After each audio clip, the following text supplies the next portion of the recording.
This isn't a quick trick. This is how you actually solve a real exam-level trigonometry problem step by step.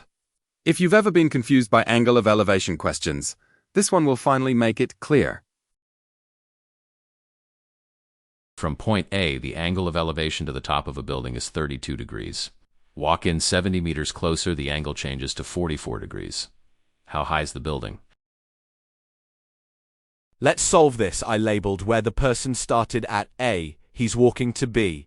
Angle A is 32, and the distance from A to B is 70, and now the angle B in the smaller triangle is 44.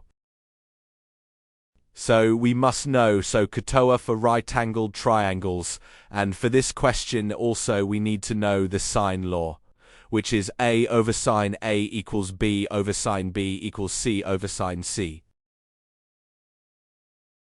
Now I'm going to label the top of the building C, and the distance between B and C, I'm going to label it as X. Now we could find angle ABC, and that's 136 because angle's on a line. And now the third angle will go 180 minus 136 minus 32, and that will give us the third angle, which is 12. And from there we're going to use the sine law to find X because this is a non-right angle triangle.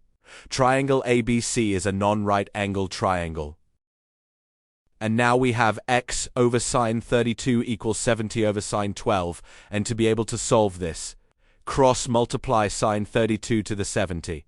And that will equal, or X equals 70 sine 32 divided by sine 12, which equals 178.4. Now we go ahead and label X as 178.4.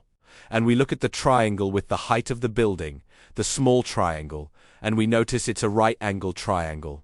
So we must use SOHCAHTOA, since H is opposite to angle 44, and 178.4 is the hypotenuse. We must use the sine. So sine 44 equals H over 178.4. We cross-multiply 178.4 to sine 44, so H equals 178.4 times sine 44. I will use my calculator, and the answer is 124 meters.